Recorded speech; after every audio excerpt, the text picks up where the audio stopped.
Namesto letal so danes na letališču v Portorožu letele golf žogice.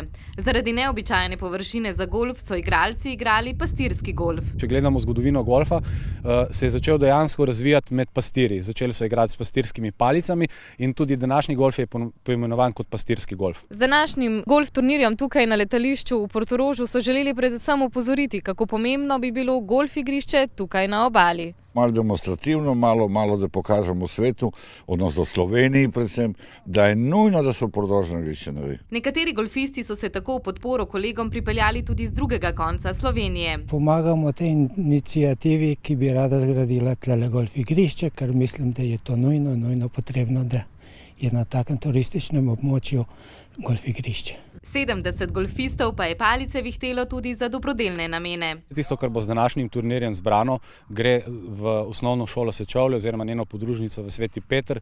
Gre za tiste otroke, katerih starši so že na socialni lestvici tako nizko, da ne more zagotoviti svojim otrokom niti osnovnih malic. To podpiram na vsak način, ker vem, da so v šolah otroci res, ki si težko malico kosilo privoščijo, tako da z veseljem. Z veseljem pa bi golf igrali tudi na sečoveljskem igrišču, od katerega si veliko obetajo tudi tujci. We are from Italy, we like golf, we go around Slovenia many times to play. A do nadaljnjega bo golf igrišče v Sečovljah ostalo le na maketi.